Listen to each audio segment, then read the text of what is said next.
Alhamdulillahirabbil alamin. Allahumma sholli wa sallim ala sayyidina Muhammad sayyidil anbiya'i wal mursalin wa ala alihi wa sahbihi ajma'in.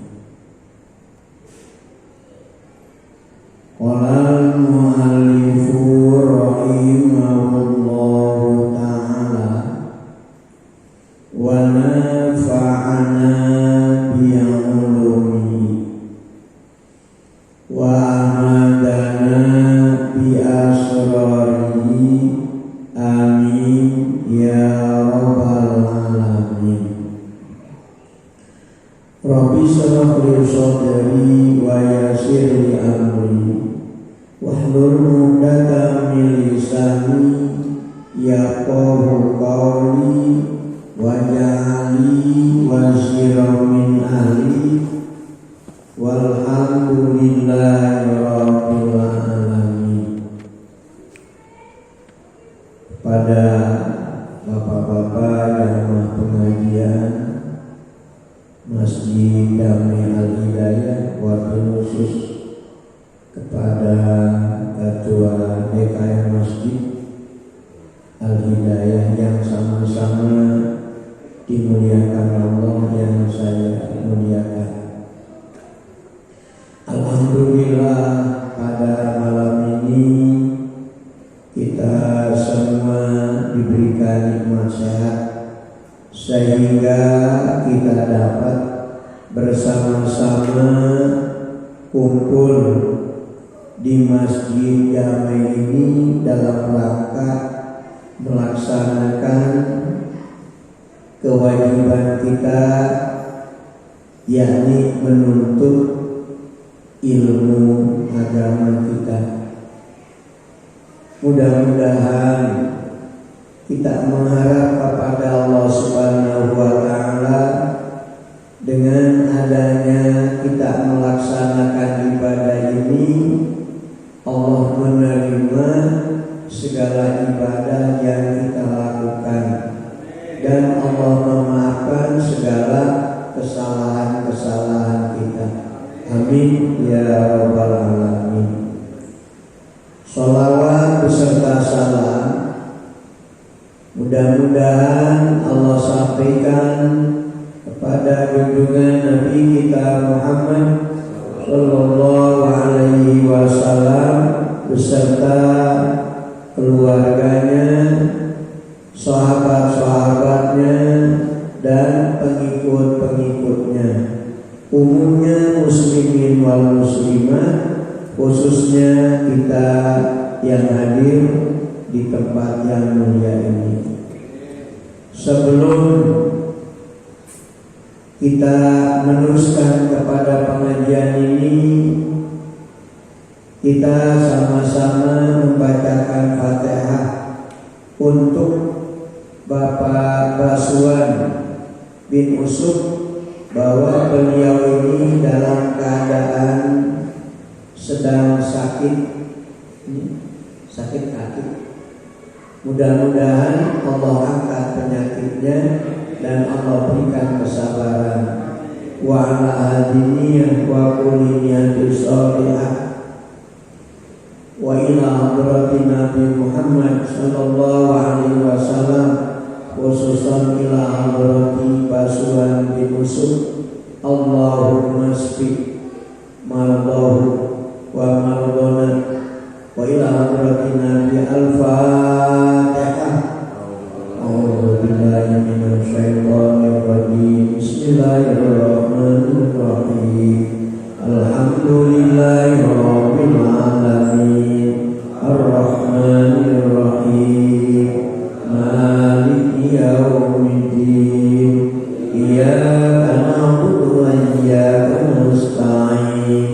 Ihdinas siratal mustaqim. Siratal ladzina an'amta 'alaihim ghairil maghdubi 'alaihim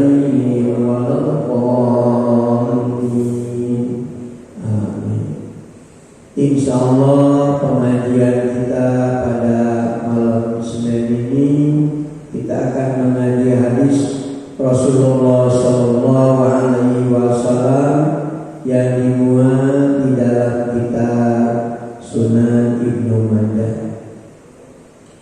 Insya Allah kita akan mengaji bab mensana sunatan hasanatan aw sayyi'atan, akan mengaji orang yang melakukan amal-amal yang baik, dan juga akan menjelaskan orang yang melakukan amal yang buruk.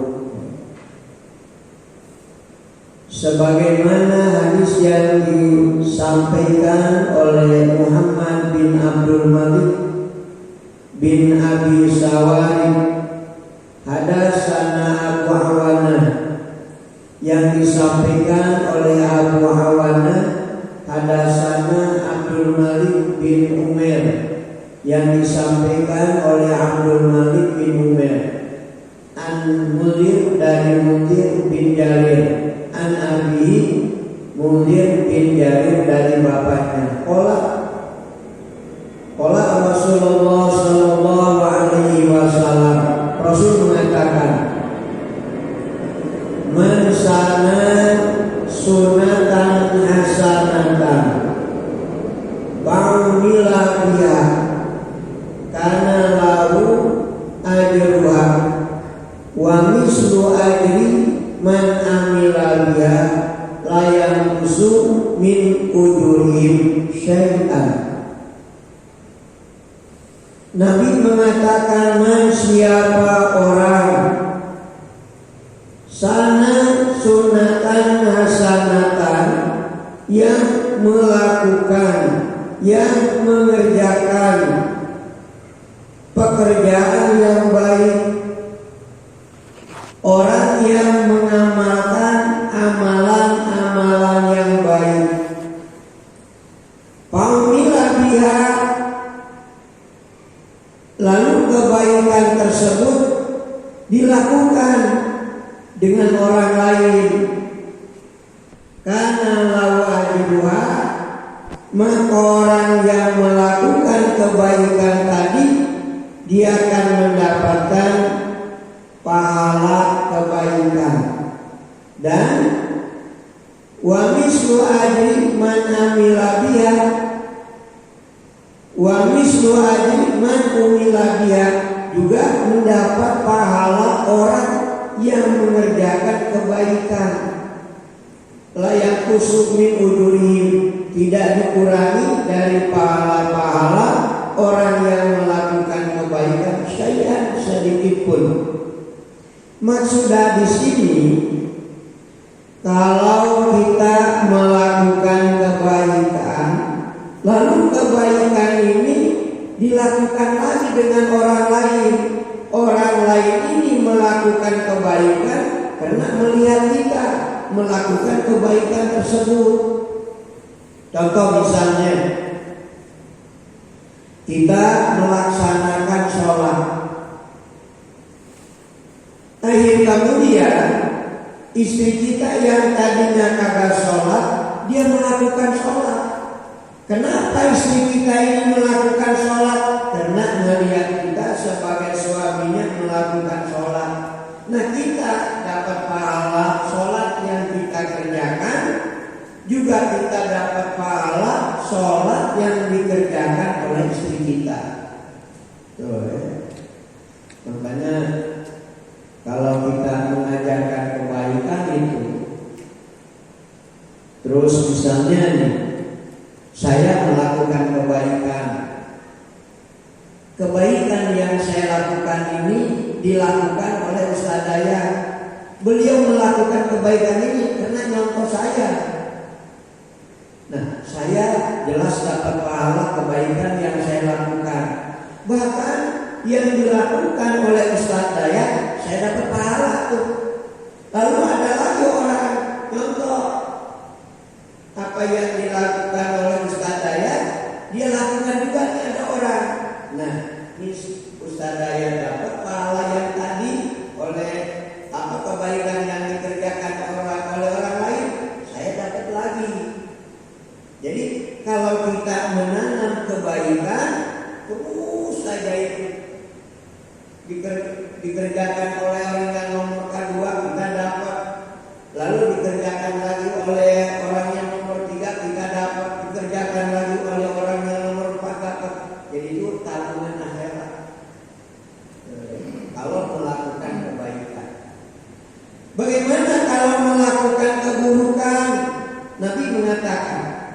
Wa man sana sunnatan sayyi'atan, di mana orang melakukan keburukan, lalu apabila dia keburukan tersebut dilakukan dengan orang lain, karena alaihi zua, orang yang melakukan keburukan dapat dosa keburukan karena memang dia melakukannya, dan mendapatkan dosa keburukannya orang yang mengerjakan keburukan karena ngikutin orang tadi.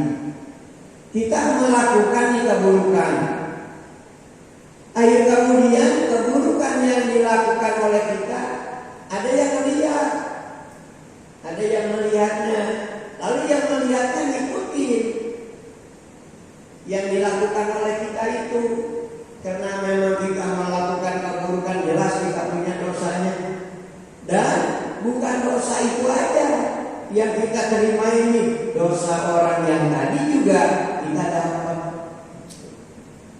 Jadi terus, nah kalau kita nanti keburukan, itu terus aja tuh keburukan terus. Kalau memang orang melakukan keburukannya karena gara-gara kita. Saya contohkan misalnya begini. Saya melakukan yang dilarang oleh Allah. Misalnya melakukan ninggalin sholat ya. Ninggalin sholat ini kan dilarang oleh Allah. Istri kita yang biasanya sholat itu enggak sholat. Kira-kiranya kita meninggalkan sholat dosa kan ya? Dosa.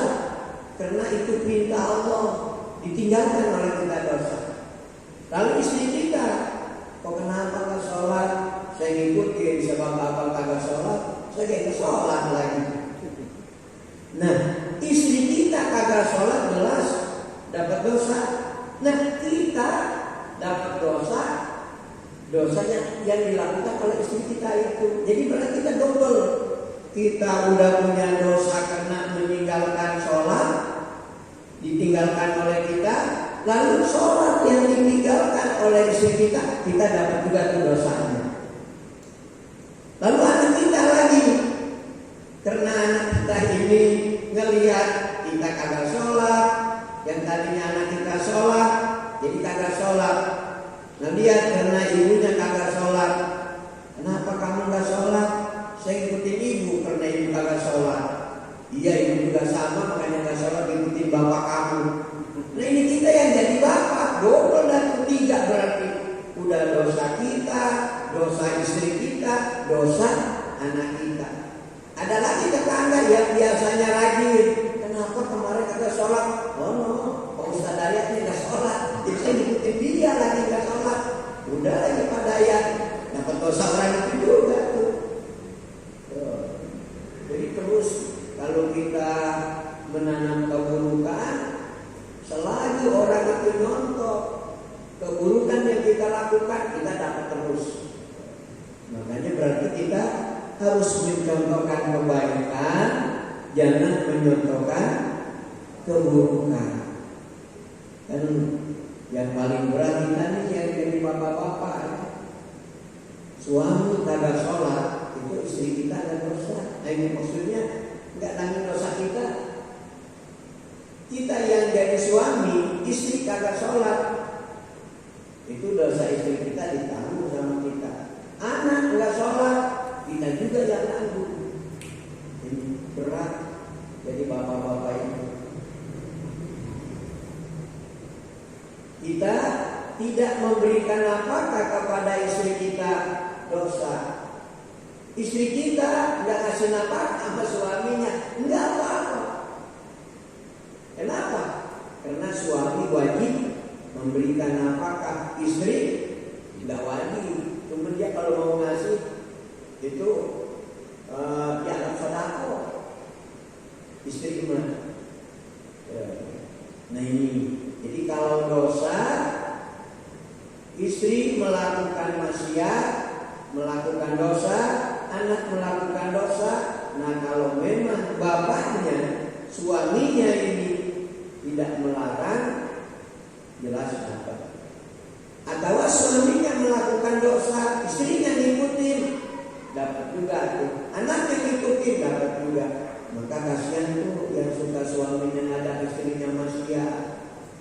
Suka banyak juga. Istrinya digonceng, mau motor, atau naik mobil, kemana? Ke tempat maksiat. Jelas itu. Kita yang jadi suaminya dapat dosa karena melakukan dosa. Nah, istri kita juga maksiat dapat dosa. Nah, kita juga ditambah dengan dosa istri kita itu. Ya. Di hadis lain Nabi mengatakan, wa ayyuma da'in da'a ila dhalalah fatubiha fa inna law mislu awzari man ittaba'ahu wala yakusu min awzarihim syai'an. Sama. Wa ayyuma da'in, siapa saja orang yang mengajak da'a ila dhalalatin, ngajak kepada perkara yang sasar, fatubiha, lalu diikutin. Karena kita memang orang ini ngajak, lalu yang diajak ikut. Ya dah, saya ikut. Bagaimana nih? Fa inna law misla awzari man ittaba'ahu, maka orang yang ngajak kepada kesasaran jelas dia dosa karena ngajak kepada perkara yang tidak baik. Lalu orang yang ngikutin, yang ikut karena diajak, nah ini juga dosanya orang yang ngajak tadi dapat dosa orang yang tadi. Contoh misalnya begini, saya ngajak ke Ustaz Dayat, kita maling yuk. Kira-kiranya maling boleh nggak nih? Nggak boleh. Maling itu kan ya, apalagi maling kotak masjid. Kata saya, Ustaz Dayat, kita maling kotak masjid yuk. Kata Ustaz Dayat, ayo. Nah, saya yang ngajak Pak Ustaz Dayat, kita ayo maling kotak masjid. Akhir kemudian Ustaz Dayat ini yang saya ajak, beliau ini melakukannya. Benar langsung. Saya yang ngajak, lalu Ustaz Dayatnya ikut. Nah ini saya dosanya double berarti. Saya punya dosa ngajak kepada yang tidak baik, lalu dosa yang dilakukan oleh Ustaz Dayat saya juga dapat. Jadi berarti jangan sekali-kali ngajak kepada yang tidak baik. Saya contohkan ini orang yang suka, kalau kampung saya nih, di kampung saya beda di sini ya. Di kampung saya kalau hajatan itu suka ada apa tuh? Dangdutan kan ya. Nah, langsung tuh, karena di situ ada undangannya, undang Ustaz Dayat, dimohon kehadirannya, hiburannya dangdut. Kan selalu ya, seolah-olah saya ngajak supaya Ustaz Dayat nonton dangdut. Dan kemudian Ustaz Dayat datang ke rumah saya. Nah, saya udah manggil kemaksiatan juga dosa. Orang-orang yang pada melihat punya dosa, itu dosanya saya dapat dosa beliau lagi. Kalau ada 10 orang, 10 orang. Kalau ada 100 orang. Kalau ada 1000 orang. Ada juga orang yang ngajakan. Nah itu. Atau walaupun misalnya, apalagi kalau umum, kalau saya kan umum dia, nggak ditempatkan ajakannya. Ini semenjak ditaruhnya umum, siapa aja yang melihat. Senajan khusus nggak banyak yang melihat. Tetamu baru yang melihat. Yaitu berarti kalau tetamu kita ada 500, nah dosa orang yang 500 tadi itu kita juga dapat. Orang yang melakukannya dapat, nah dosa dia kita juga dapat. Bukan berarti orang itu bebas, enggak. Tetap yang seperti tadi saya ngajak Ustaz Dayat, saya dosa, Ustaz Dayat juga dosa karena melakukannya. Lalu saya dapat dosa juga, dosa Ustaz Dayat itu. Nah bukan berarti Ustaz Dayat bebas, Kita jangan sampai ketipu begini, udah tenang dosanya, ya saya tanggung jawab, ada yang begitu. Banyak ya, ayo kita melakukan enggak, saya berani dosa, udah tenang, saya tanggung jawab dosanya. Apakah itu dosa ditanggung jawab? Kagak, kalau ditanggung jawab, karena kita melakukan kita juga dosa, ya ngajaknya double. Itu bukan berarti ya udah saya tanggung jawab dosanya, bebas, bukan begitu. Di dalam ayat Al-Quran juga sudah dijelaskan masalah dosa yang kita lakukan itu adalah ala nafsi, tanggung jawab diri sendiri. Cuma karena orang melakukan ini karena diajak oleh kita, nah kita juga jadi kita udah dapat dosa karena kita juga sama melakukan dan saling ngajak. Nah juga kita punya dosa orang yang diajak sama kita ini. Nah di sini berarti nabi kita melarang untuk mengajak melakukan yang tidak baik, bahaya dosanya lebih banyak kepada kita. Lalu Nabi mengatakan, wa ayyuma da'in da'a ila huda fatubiha fa inna lahu mislu ujurin man ittaba'ahu. Orang yang mengajak da'a ila huda, ngajaknya ini kepada petunjuk. Seperti kayak ketua DKM ngajak kepada warga untuk melakukan misalnya pengajian di masjid. Nah ini bagaimana? Patuh dia, lalu ada yang ikut walaupun gak banyak, ada kali 10 orang yang ikut pengajian. Nah bagaimana ini DKM? Fa inna lau mislu ujuri man ittaba'ahu. Ngajaknya sudah dapat pahala, nah juga dapat pahala orang-orang yang ikut. Itu. Nah, berarti kalau ngajak kebaikan, kita ngajaknya udah dapat pahala, orang yang ikut dapat ganjaran, kita juga dapat pahala dari orang yang ikut tadi. Jadi makanya ngajak itu bagaimana? Asal ngajak aja, misalnya kita ngaji juga namanya ngajak ya. Gitu. Makanya suka ada tuh yang jamaah di masjid-masjid, yang jamaah tabligh. Namanya beliau itu baru ngajak, kata beliau. Kalau kayak kita mah, misalnya bukan ngajak, padahal sama.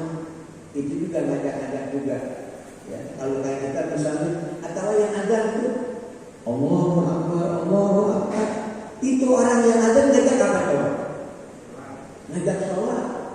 Nah, dia udah dapat pahala azan, dia dapat pahala ngajak, lalu ada orang yang masuk ke masjid melakukan sholat, dia udah dapat pahala orang yang tadi melakukan sholat itu. Makanya di antaranya orang yang mati, di antaranya orang yang selamat dari siksa kubur, yang selamat dari fitnah kubur, lancar ke surganya, di antaranya muadzin. Kalau imam udah jelas ya, memang pimpin. Jadi di antaranya orang yang lancar masuk surga, imam, muadzin itu lancar. Jadi nggak ada penghalang. Misalnya kan kita kalau masuk surga kemana dulu tuh? Harus melalui apa dulu? Sirat ya. Udah pasti itu. Siapapun manusianya, hatta para nabi, tetap beliau harus melalui sirat itu. Nah kita juga harus melalui sirat. Nah ini untuk ke surganya melalui sirat ini banyak penghalang. Tapi kalau pengen lancar, itu jadi imam sholat, jadi muadzin, jadi tukang ngajar kebaikan, itu lancar itu masuk surganya. Itu ya. Makanya kalau kita dapat giliran jadi imam, jangan kamu aja dah. Itu hukumnya makruh. Kan biasa di sini suka ada giliran imam-imam ya. Giliran kan? Digilir.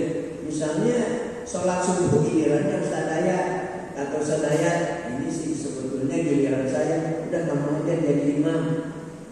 Nah ini kita dapat giliran kebaikan jadi imam, lalu diberikan kepada orang lain, ini makruh. Nggak bedanya misalnya seperti giliran malam Jumat. Malam Jumat ini giliran saya misalnya yang ngejamin orang yang baca Yasin di masjid. Padahal malam ini giliran saya. Kudunya saya ini alhamdulillah ini giliran saya untuk melakukan kebaikan. Kira-kira ini saya dapat giliran senang apa bagaimana? Wah, mana lagi gak punya duit lagi ini gitu ya. Mana dapat giliran. Nah, benar itu istri mah itu gelangnya ada aja, cincinnya ada. Padahal walaupun kita gak punya duit, itu cincin ini kita, istri kita yang dijual. Yang di motor itu udah berapa duit? Cukup bakal giliran itu. Kemudian saya ngomong ke Ustaz saya kebetulan malam Jumat ini giliran saya yang ngejamin orang yang kasihan di masjid. Cuman saya ini lagi gak punya duit. Sekarang Ustaz saya aja dah. Saya ini menyerahkan kepada orang lain hukumnya makruh. Kudunya gimana? Kalau kita dapat giliran ya kita lakukan. Gitu. Jadi kan suka ada tuh ya di tempat-tempat seperti itu, giliran rumah ini di rumahnya anu, malam rumah ini malam di rumahnya anu, malam rumah ini di malam di rumahnya anu. Kan ada begitu tuh kampung ya. Yang seperti kampung saya ada tuh, tapi ibu bapak-bapak siang dari rumah ini di ibu anu, rumah lagi di ibu anu. Kalau bapak-bapaknya nggak ada, gitu ya. Nggak ada yang rajin begitu tuh. Nah, ini giliran kita sodorkan kepada orang lain, ini hukumnya makruh. Kenapa? Karena memberikan kebaikan yang tadinya untuk kita kepada orang lain. Jadi kudunya kalau kita dapat giliran kebaikan, ucapin alhamdulillah. Sekarang saya jadi kecuali begini kayak saya nih. Saya memang udah berhenti ngimamin sholat Jumat. Kenapa? Karena kalau masa udah tua, kalau udah tua kan udah kayak anak muda. Dulu lagi muda terus saja, walaupun nggak ada temennya sendirian, ayo aja. Cuma ini saya, cuma lagi saya. Nah, karena kesininya saya udah tua, saya udah tua dah. Ini takut kebacaannya udah keberes karena udah tua. Gitu. Nah ini bagaimana? Dosa nggak saya hukumnya? Agak, karena sesuai dengan fisiknya gitu. Jadi nggak ada masalah. Makanya kita contoh Nabi kita kan meninggal umur 63 tahun. Jadi kalau kita udah umur 63 ya kita udah meninggal gitu. Udah jadi nggak usah jadi mimpi-mimpi lah. Anggapnya kita udah meninggal, biarin yang 63 ke bawah yang jadi pemimpinnya gitu. Itu kan dicontohkan. Cuma Nabi wafat. Waktu Nabi masih hidup, walaupun sakit, tetap Nabi memang gak ada yang berani menggantikan Nabi, tetap Nabi jadi imam. Kemudian setelah wafat baru khalifahnya Abu Bakar. Nah, jadi kalau kita udah umur 63 misalnya nggak apa-apa. Kalau kerja juga udah apa itu pensiun kan ya. Nah itu jadi kita melakukan kebaikan walaupun kita tidak ngajak, ada orang yang mencontoh. Kita dapat pahala kebaikan yang kita lakukan dan dapat pahala kebaikan yang dilakukan oleh orang lain. Sengaja kita akan ngajak. Lalu kita melakukan kejahatan atau keburukan, kita jelas dapat dosa. Ada orang yang ikutin, sengaja kita kagak ngajak. Orang yang melakukan keburukan ini karena ngikutin kita, walaupun kita tidak ngajak, tetap ini kita dapat dosanya. Yang dilakukan oleh orang tadi. Kita ngajak kebaikan, apalagi namanya ngajak, lalu orang itu ikut melakukan kebaikan karena diajak oleh kita dapat kebaikan yang kita lakukan, dan kita berpahala kebaikan yang kita lakukan, dan dapat pahala orang yang melakukan kebaikan tadi. Kita ngajak kepada perkara yang buruk, kita dapat dosa karena melakukan yang buruknya. Orang yang diajak sama kita ikut melakukannya, nah ini kita dapat dosa orang yang tadi. Di hadis lain Nabi mengatakan, "Man sana sunatan hasanatan, fa umila biha ba'dahu kana law ajru wa mislu ujurihim min ghairi ayyamusab min ujurihim syai'an." Orang yang melakukan kebaikan.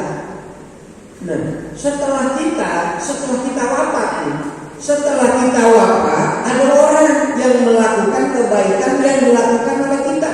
Nah, senajan kita udah wafat, dilakukannya oleh orang tersebut, kita dapat pahala kebaikan orang yang melakukan itu. Contoh ini,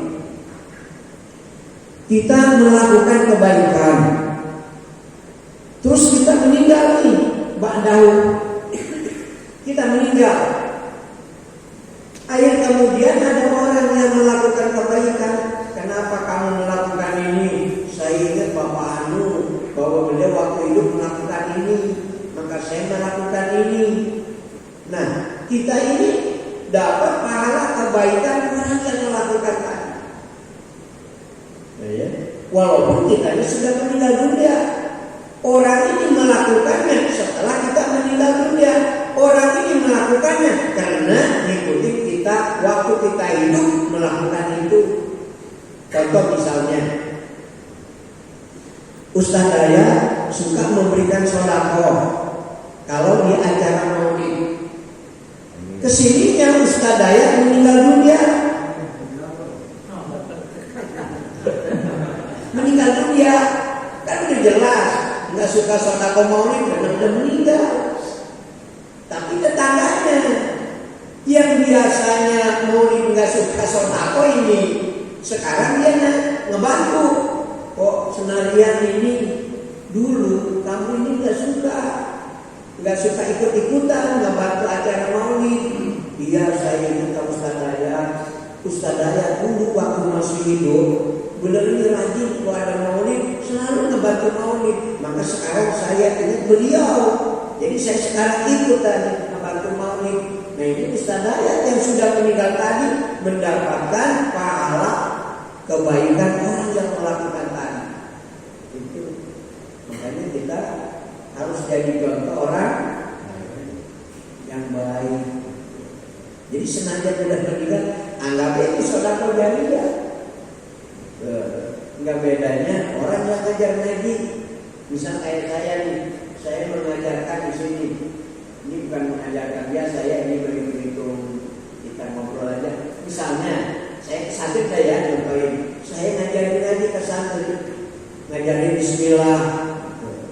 Nah, waktu saya masih hidup, beliau baca Bismillah, saya dapat pahala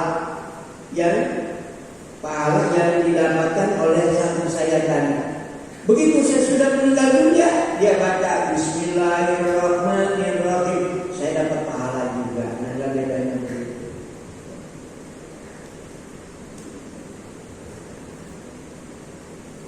Lalu sebaliknya, man sana sunatan sayyi'atan fa umilya ba'dahu kana alaihi wisruhu wa mislu awzarihim min ghairi ayam kusah. Orang yang melakukan keburukan, akhir kemudian ada orang melakukan keburukan yang dilakukan oleh orang tersebut setelah wafatnya, maka orang yang tadi yang wafat itu yang pernah melakukan keburukan, lalu keburukan ini dilakukan oleh orang lain, dan dia dapat dosa keburukan yang dilakukan oleh orang lain setelah wafatnya dia. Contoh, saya melakukan yang tidak baik nih, yang dilarang oleh Allah, lalu saya meninggal dunia. Kemudian ada orang yang melakukan apa yang dilakukan oleh saya. Saya kerjaannya misalnya maling, gitu ya. Lalu saya wafat. Lalu ada orang, kenapa ini maling? Saya ingat ke Bapak Anu, dia waktu itu kan suka maling. Jadi sekarang saya maling, ikutin beliau yang sudah mati itu. Oh, jadi kamu ini sebabnya maling karena ngikutin Haji Basir itu. Iya.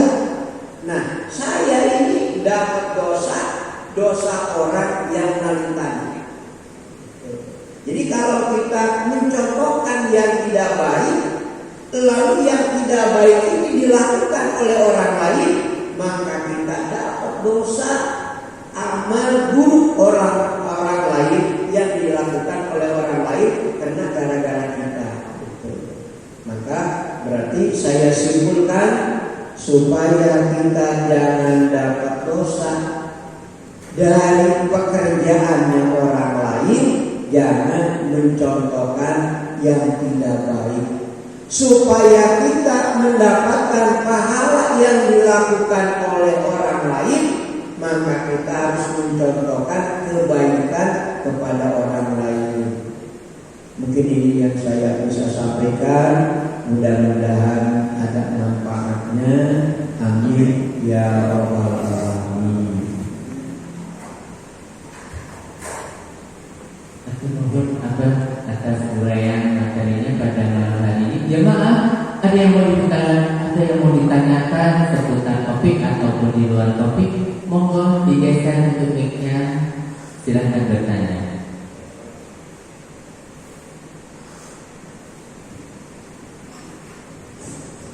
Assalamualaikum warahmatullahi wabarakatuh. Waalaikumsalam. Saya bertanya tentang sebenarnya tentang sholat. Oke. Saya dengar katanya kalau sholatnya sholat dalam perjalanan, misalnya perjalanan maghrib, asar, maghrib lewat, datang isya, jadi maghribnya kan terlewat, maka dijama atau qasar. Tapi katanya sholatnya harus jalan, nggak boleh nyampe rumah baru sholat kan seperti itu. Tapi kan lupa, nggak tahu nyampe rumah belum sholat maghrib gitu. Apakah jamaah qasar atau niat qadha gitu. Itu yang pertama. Yang kedua tentang mengajak tadi. Sekarang kan zamannya zaman individualisme. Artinya gini, ketika kita mengajak kebaikan, dianggapnya radikal atau dianggapnya itu campur urusan orang. Ibaratnya itu sendiri aja gitu. Karena kita niatnya mengajak kebaikan. Nah, apakah kita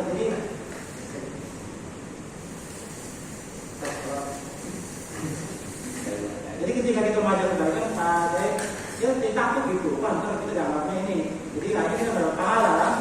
Nah, kira-kira menghadapnya seperti apa? Oke.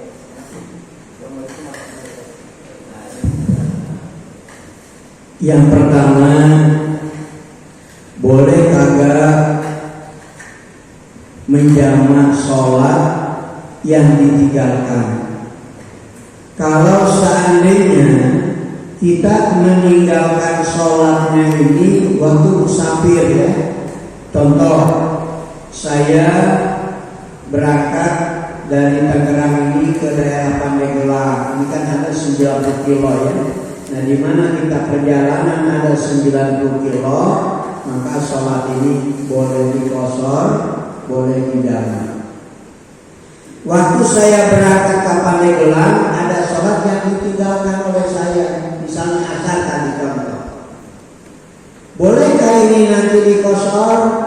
Kalau ngosornya di dalam perjalanan nanti boleh.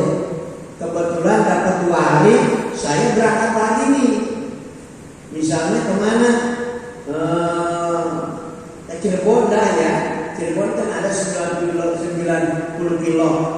Lalu saya melaksanakan sholat qadha asar yang saya tinggalkan ke Pandeglang itu, qadhanya diqasar.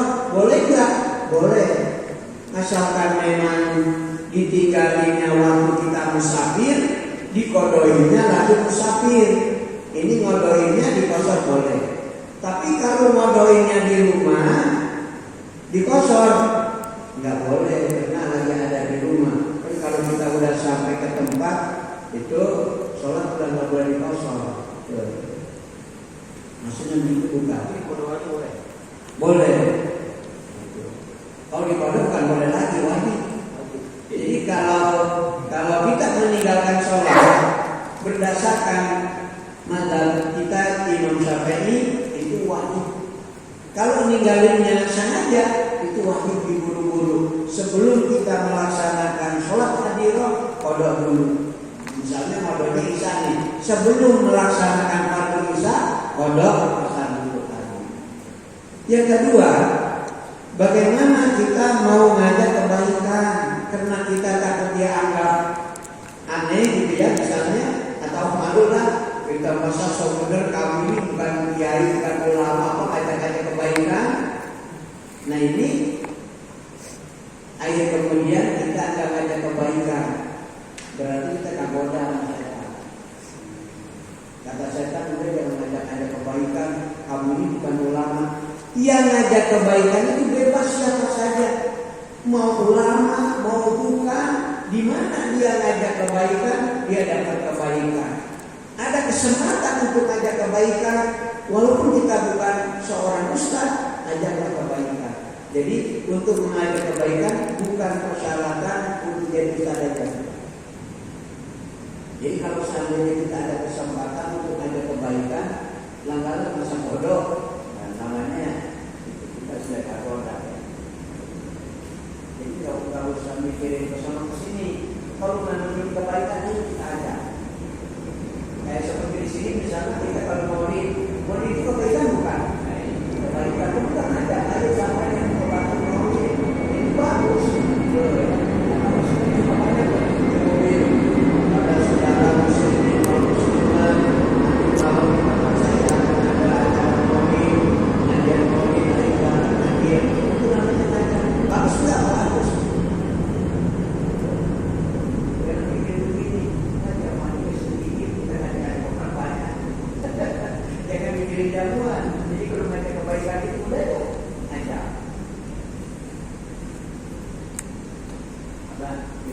Kalau kita tertarik pakai masker biasa biasa di sini sampai ke sana kelewatan itu sholat maghribnya dan itu jadi setiap hari itu sholatnya gimana? Apakah kita kosong tiap hari atau berapa tiap hari gitu ya? Gimana? Kalau menurut Imam Syafi'i itu harus tetap mau naik mau tangga yang bisa dikosor itu hanya 90. Tapi kalau baru saja kemarin belum ada 90. Kalau kita ditinggalin yang ayat Al-Quran fawailul musallin alladzina sahur itu dia tinggalin sholat dari kodok. Jadi maka fawailul cilaka kan, atau yang mengatakan orang kawel fawailul cilaka ini musallin kepada orang yang sholat alladzina an sholatin sahur, orang yang sholatnya lupa. Nah jadi dia ada sholat yang dia lupakan atau ada sholat yang dia tinggalkan yang dikodoknya. Jadi kalau kita meninggalkan sholat ini kudu dikodoknya. Berarti saya wajib mengkodoi sholat-sholat saya yang tahun lalu karena baru tahu hari ini gitu apa? Iya, sholat yang ditinggalin setelah balik.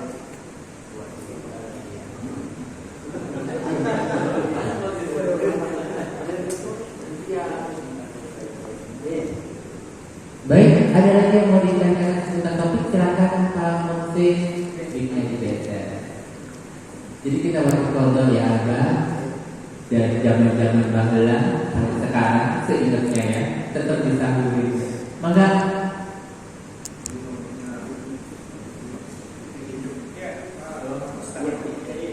Jadi kan tentang masalah dua hal ya, yang kebaikan sama yang keburukan. Ya. Kalau misalnya kita bergaya kapas sengaja berbuat keburukan, dilihat sama orang, terus bagaimana ya? Dia sama orang itu kan kita kedapatan keburukan juga kan ya. Bagaimana kalau kita biar nggak sampai terus menerus sampai kita sampai mati, keburukan itu nggak sampai ke kita gitu, walaupun kita nggak sengaja. Dicontoh sama orang, bagaimana caranya seperti itu? Kita melakukan keburukan tanpa disengaja gitu ya. Lalu ada orang yang ngikutin. Nah karena memang kita ini bukan disengaja, berdasarkan hadis Rasul al-insan malu kotori wanisian. Misalnya kata kita, disangka kita ini bukan keburukan, ternyata keburukan. Kalau seandainya ini keburukan, nggak mungkin kita lakukan. Nah, tapi ada orang melakukan keburukan, yang kita lakukan keburukan, yang kita lakukan ini bukan disengaja atau kita kesalahan. Nah itu mangga. Karena yang dilakukan oleh kita ini dimaaf oleh Allah. Jadi kalau kita melakukan keburukan tanpa disengaja karena kesalahan atau kelupaan, itu kita dimaafkan Allah. Nah lalu ada orang ikutin, apakah dosa orang itu kita dapat juga? Ya kagak. Karena kita bukan sengaja gitu ya. Jadi kerjaan kita itu ada foto, ada misian, ada ambun. Ambun ini disengaja. Memang kita niat, kita tahu bahwa ini adalah perkara yang dilarang, tapi kita lakukan. Bahkan suka ada orang yang merasa senang melakukan keburukan, malah dia senang. Bahkan waktu di tempat yang ramai, saya lagi malam sampai 5 kali itu.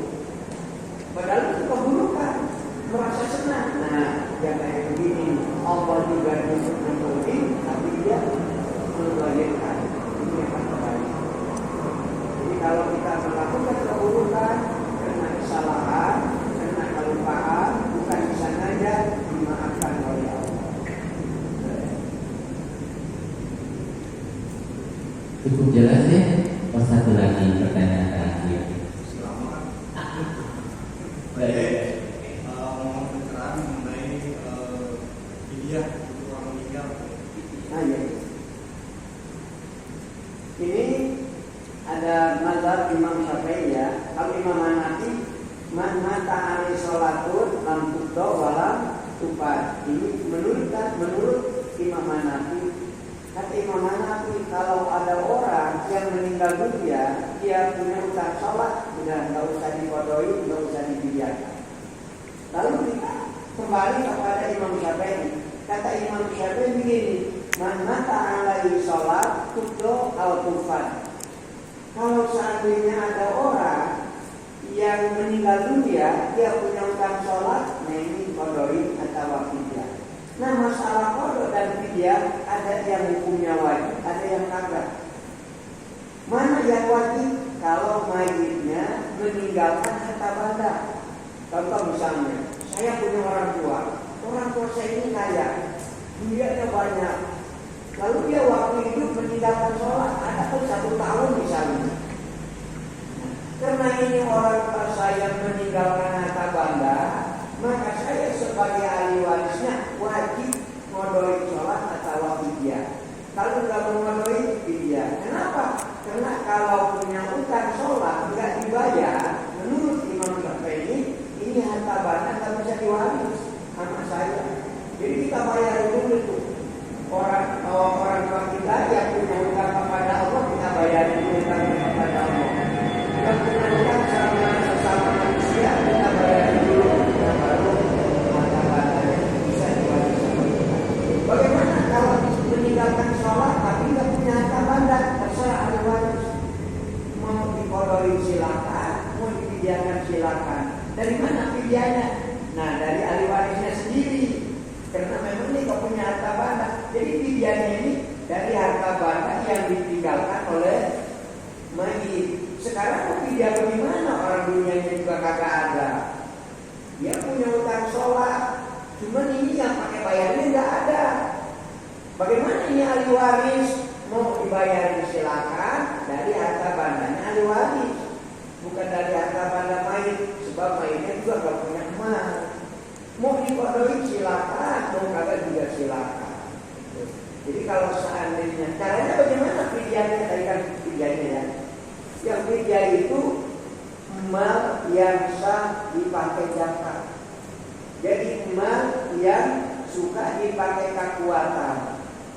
Apa itu? Kalau di kita berarti beras.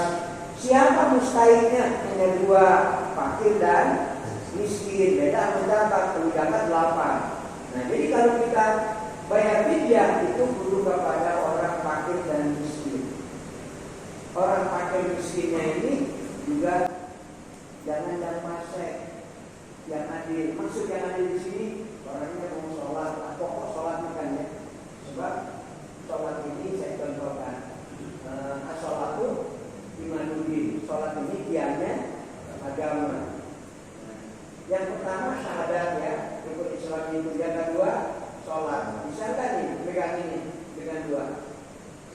Bisa.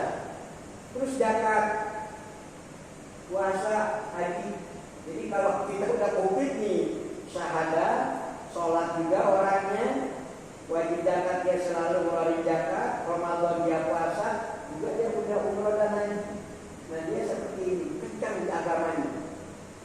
Makanya kalau orang udah umroh, udah jadi haji teraku, dia dengan agamanya kendor, dia kencang. Lalu kalau nggak haji, karena haji kan bagi yang mampu.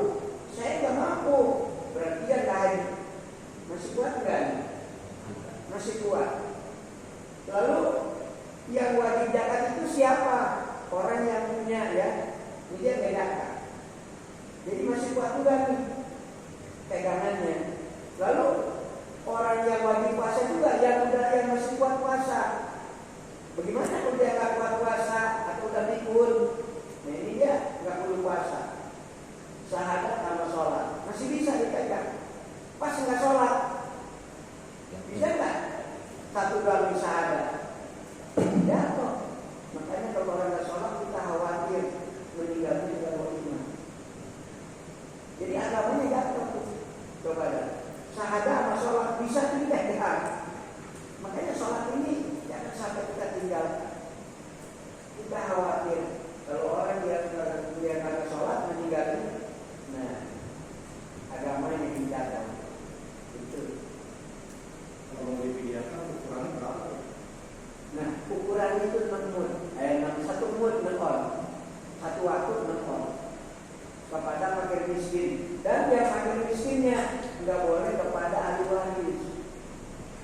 Jangan ngasih zakat fidyah ke anak, ngasih fidyah ke keponakan, ngasih fidyah ke paman.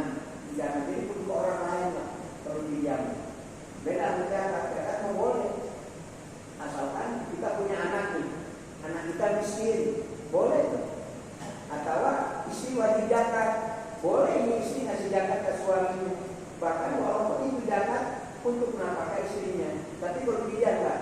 Fidyah ini tidak boleh diberikan kepada ahli waris, jadi kepada orang lain.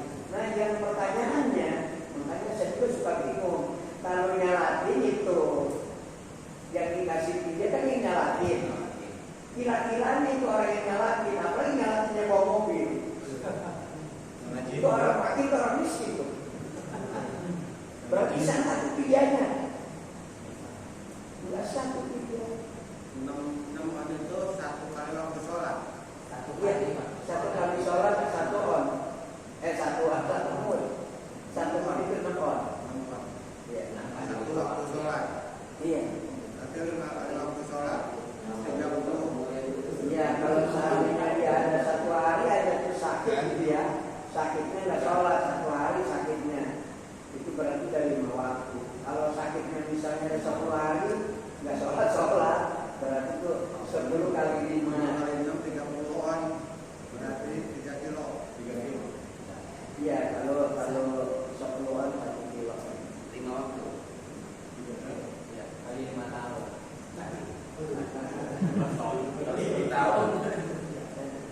Nah itu kalau siapa yang melakukannya? Imam Syufi. Misalnya itu Imam Syufi ini adalah orang yang bermadzhab Imam Syafi'i.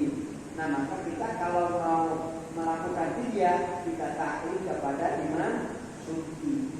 Imam Syufi ini adalah orang yang bermadzhab Imam Syafi'i. Jadi Imam Syufi punya saudara yang meninggal dunia tinggal sholat, nah difidyahkan oleh Imam. Jadi terserah kita apakah ini kita kodoin sholat yang ditinggalkan oleh orang tua kita, apakah mau difidyahkan. Jadi ada untuk fidyah ini kita harus selektif, harus lihat tetangga kita yang pakai di sini sholat apa enggak. Ya. Mendingan kita ngasih fidyahnya ke beda blok atau beda desa yang orang fakir di sini sholat, ada ibadah gitu ya Pak ya, untuk fidyah ini ya.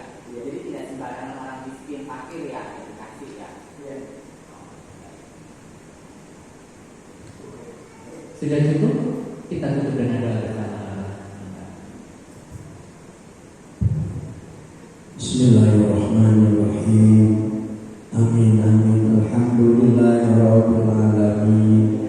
Hamdan yuwafi ni'amahu wa yukafiru mazidah. Ya Rabbana lakal hamdu kama yanbaghi li jalali wajhikal karim wa 'azimi sultanik.